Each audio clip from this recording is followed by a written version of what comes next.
Remember, I was calling all these people on the phone and telling them this terrible story, how I'd been fired.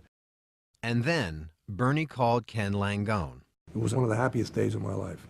My immediate reaction was that, Bernie, you just got hit in the ass with a golden horseshoe, and you don't know it. So I thought the man was demented. I thought there was something wrong with him. And he said, what are you talking about? I'm saying, let's go into business. Let's start a company. And he was, I'm out of a job. Are you nuts? I've got no money, and you want to start a company? Langone was referring to an idea Bernie had barely hinted at some time before. And he said, tell me about it. And I said, no, I'm not telling you about it because then you'll know about it. I said, the only person that knows about it is in here, and I'm not going to share it with you. He was that paranoid about it.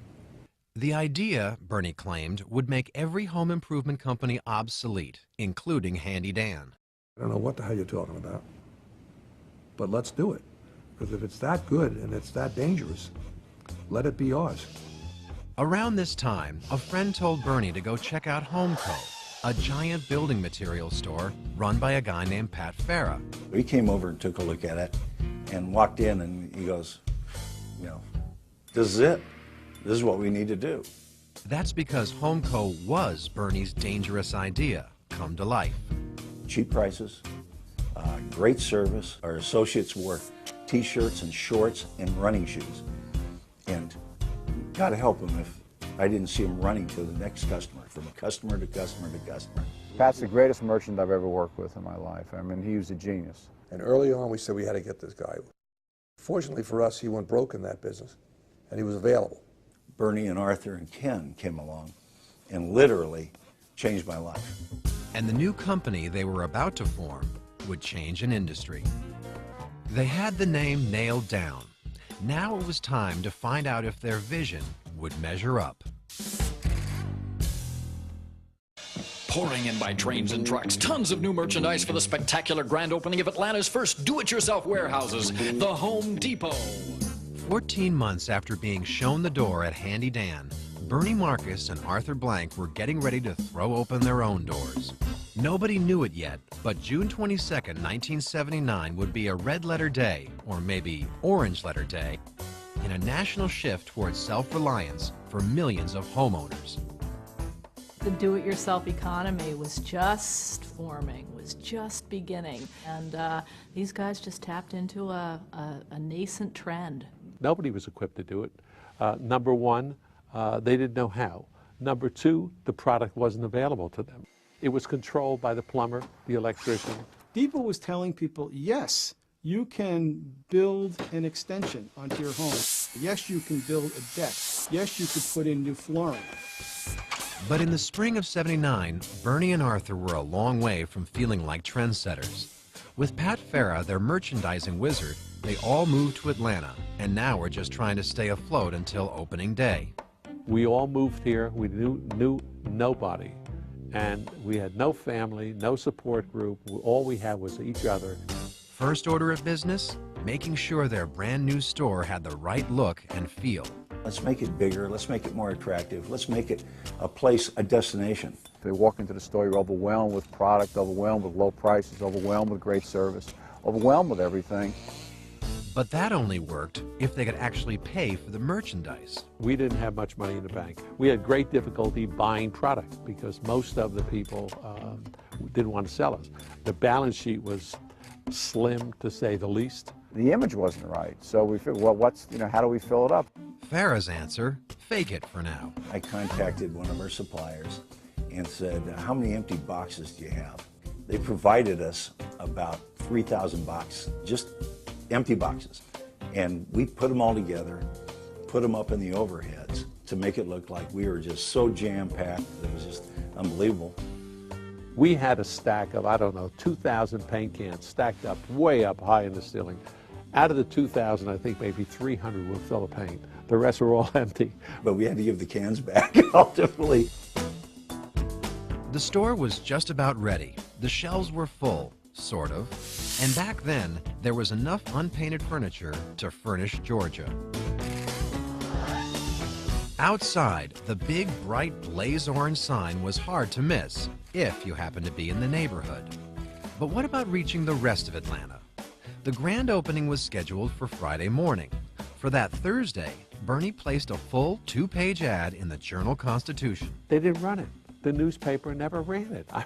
It was like the worst thing that could have happened to you. Here you put all your money in, and the clock is ticking, and the money is going out, and you're paying people. The day we opened up, we expected to see thousands of people. I mean, we were convinced that we were going to win the Super Bowl. Our promotion was, come to the store, we'll give you the first dollar. And we're handing out dollar bills. And we threw this great party, and, you know, nobody came. I mean, we just couldn't figure it out. 7 o'clock that night, we were still handing out the original dollar bills. Nobody had come. We were all broke, not just myself. Arthur was broke, Pat was broke. We were all living on the edge, and this was the most important day of our life. We generated a fever, and we attracted people that were entrepreneurial. And when it's all said and done, these people didn't want to go home. People who will spend 25 to 30 minutes explaining a $3 sale. Now, where do you find that? It was really an awesome experience to have that customer come back to me and say, look, your help made me build this. And they brought pictures. It was incredible. It was so cult-like, so family-like. It was a unique experience, and you craved it. Come on down to the Home Depot. Shower water is not hot. Hey, come on. The fire had been lit. The first stores were up and running, but success was hardly instantaneous. In its first year, Home Depot lost nearly $1 million. This wasn't a company that was scaring anyone, yet. Home Depot is probably the best example of the term category killer. A highly fragmented industry that was ripe for consolidation. Well, there was an evolution, and we were the evolution. Came in and took Heckinger's apart. We took Home Quarters apart. We took Builders Square apart. Basically demolished all of them. No question, Home Depot helped to kill off a long list of competitors, and in the process, it reinvented the category. Home Depot, in its first 20 years, grew faster than any other retailer in history, including Walmart. And what enabled them to do that is they tapped into a fairly untapped market. I'm pleased to take off this apron and add this one. Inside the company, it was all about buying into the orange culture, which meant lots and lots of training. Training for giving good customer service. Sir, hey, listen, could you help me out here? I'm looking all over the place for this bulb. I don't know where to start. I know you know. And training about the products. You guys can sort of think of us as the Bartles and James of incandescent light. You know, we're all here celebrating. In 1986, sales topped $1 billion. We've got $1 billion baby in our Home Depot stores. The company was really starting to take off. Those who bled orange could definitely work their way up the ladder. Tom Taylor started out as a lot boy. I got promoted to store manager at the age of 22. I went to the North Carolina market as a district manager. I became a regional vice president in Dallas, Texas. I have 120,000 associates that report into my division. So I have the entire Eastern Coast. I'm 37. The more stores it opened, the more states it entered, the more Home Depot ran into resistance from people who called it the Orange Plague or Agent Orange.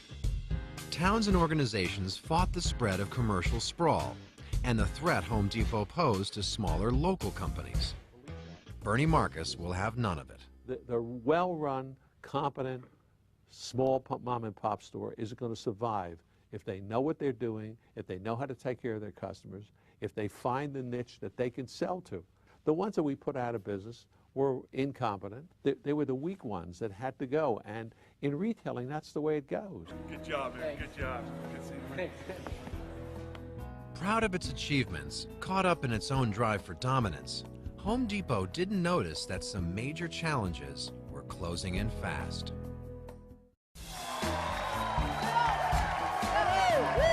In 1996, the Home Depot was 17 years old, with more than 500 stores to its name,